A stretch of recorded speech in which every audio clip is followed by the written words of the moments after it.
What if your home flipping dream turned into a nightmare? After 40 years in the industry, I've seen scams come and go, but this one takes the cake. Let's dive in on how this Ponzi scheme targeted both investors and families in Chicago. I'm Joe Holmes, broker, investor, and mentor for over 4 decades. I've seen the good, the bad, and the ugly in real estate. Today, we're going to break down a video that should serve as a warning to all of us. We'll uncover how this scheme unfolded, why it's a cautionary tale for investors, and how you can protect your portfolio. Stay tuned because this one hits hard.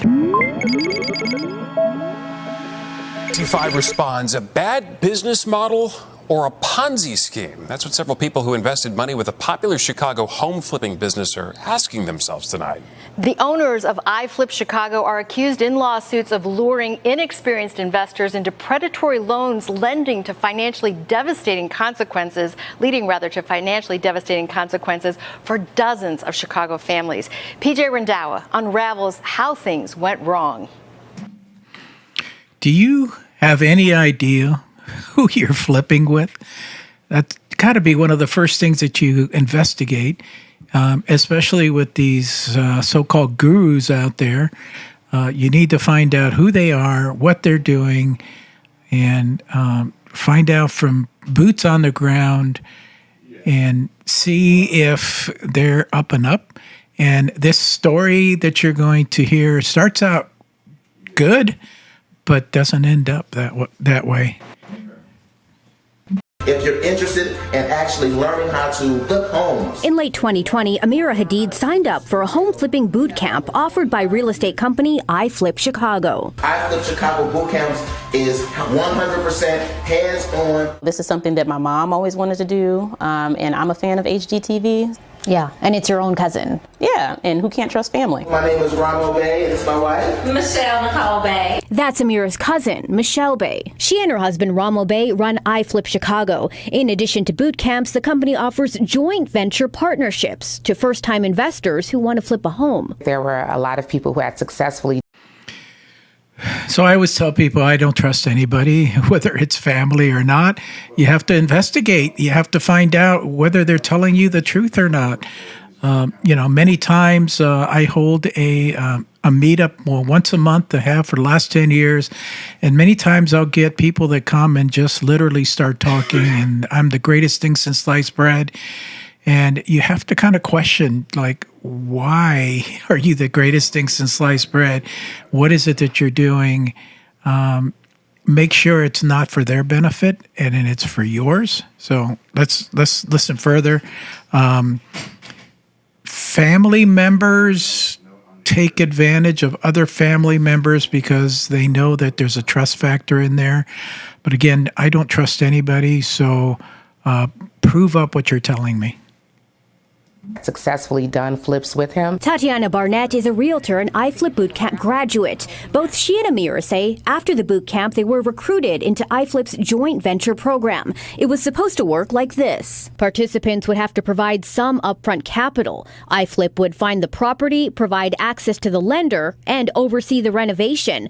Then iFlip would sell the home for you and take 30% of the total profit. You don't have to worry about any of this stuff because they have all of these relationships. To get financing through iFlip's preferred lender, Ramo Bay told the women his name had to be on their loan. Being in real estate, it's not something that's unheard of if you don't have a track record of doing, fix and flips with lenders. At closing, each woman hired iFlip's preferred real estate attorney, Alex.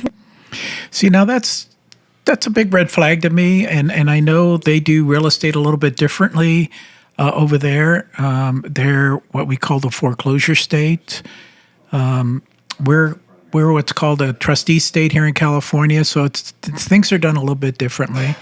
Obviously, you've got a little collusion going on between the attorney who's supposed to be representing both parties at the table, and then this person as well.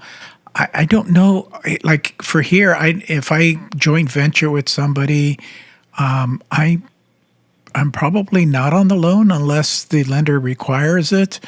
If that's the case, I'm also entitled to the property as well. So, what they're doing here is a little bit questionable, at least from the business standpoint that I do here in California. Ranja to represent them, but Tatiana says Ranja never showed up at her closing. They didn't know it yet, but in hindsight, this is where they say things went terribly wrong. Buried in the hundreds of pages of documents they signed during closing were 4 sentences in the loan agreement that put them on the hook for Ramo Bay's debts. It was part of a cross-default and collateralization clause that meant if Ramo went delinquent on any of his own loans, the lender would charge what Ramo owed to the loans he held with other iFlip participants like Amira and Tatiana. And Ramo. And I think just looking at that, the 4 lines there, that this was definitely, I don't know if you want to call it a Ponzi scheme or what, just outright fraud.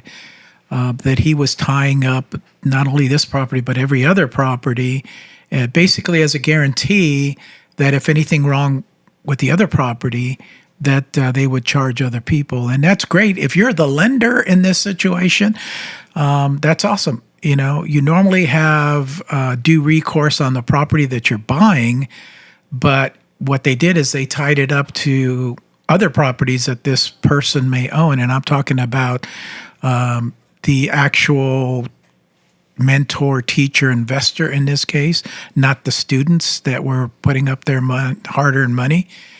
So if you're going to go into a contract with somebody, make sure you read the contract.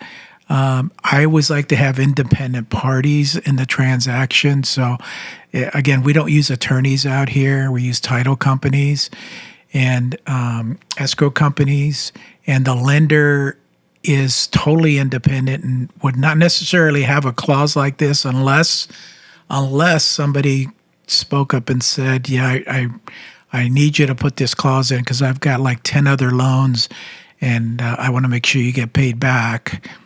And so I'm going to put these people on the hook for that. So that's fraud from step. And Ramo had several past due balances. The women's loan documents show they were charged thousands in cross-interest fees, all transferred from Ramo's delinquent loans. This was never about flipping property. This was about taking loans out to pay a debt. That didn't belong to us. The loans then went on to fail. They were never written to succeed. They were predatory loans. Now lawsuits recently filed by both women say iFlip lured them into a real estate investment Ponzi scheme, and the lender and real estate attorney were in on it. So instead of you getting the money to pay the contractors and renovate the home, what was happening with it? We have no idea where the money is. How much are we talking about here?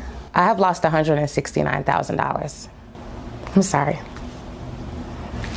We are at risk of losing over $200,000. Our desire was to elevate the Black community, rebuild and redevelop our neighborhoods. There you go. iFlip Chicago. He probably spent a lot of money putting that video together to make it look good. It's like I tell people, yeah, here's the internet, and you can put your presence on the internet as well to make everybody think that you're the greatest thing since sliced bread. But if you don't investigate what you're getting yourself involved with, you may end up like these poor 2 ladies here that are going to lose hundreds of thousands of dollars. And I don't ever think that they're going to get anything back. The lender, in this case, they say that the lender was involved, but at the end of the day, that lender is going to foreclose on that property because of non-payment. So there's a foreclosure process headed down the road there. In Chicago, it takes a lot longer to foreclose on a property than it does here in California. But that's where it's headed. And will they ever get any money from this? I highly doubt that will ever happen. And the Woodlawn community Ramo and Michelle claim they wanted to revitalize now has 2 more vacant and decaying homes dotting its landscape. So this property has been this way since 2022. Sandra Robinson lives next to the home Amira was never able to finish renovating. It's an eyesore. I hope something gets to be done. It's disgusting that this is 2 years later and we have no answer. We have more questions than answers. We found at least 7 iFlip investment properties, including Tatiana's, are currently in foreclosure.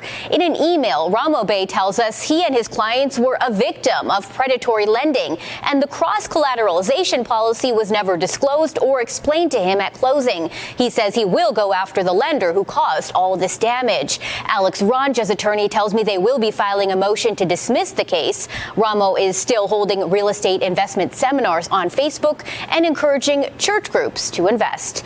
PJ Randhawa, NBC5, responds. Of course, he's going to continue to advertise his services and move forward, because not everybody's listening to this video or a news report about what he's doing. So he's going to end up getting more victims here, unless the government steps in and files some sort of charges against him. And they are federal charges, because we're talking about loans and stuff like that. So again, at the end of the day, who knows if these people are ever going to get any money back? I highly, highly doubt that will ever occur. I had a broker when I first started out, and in his kind of mantra saying to me that basically everybody has their hands in your pocket during a real estate transaction. You've got the lender, you've got the title company, you've got escrow company, you've got termite companies, you've got everybody else wants a piece of that pie.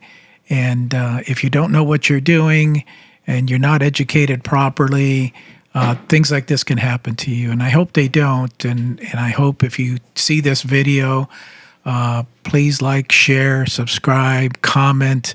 I'm happy to hear whatever it is that you're going through. If these folks, not that I do anything in Chicago, but if this was California and these folks had come to me, I would have told them early on, cut your losses and move on with somebody else in this transaction. And, don't be piling up these charges that are being piled up. Refinance right away, because this is very ugly, what was happening. And I'm sorry that they had to go through this, but be careful who you invest with out there. Thanks for watching the video.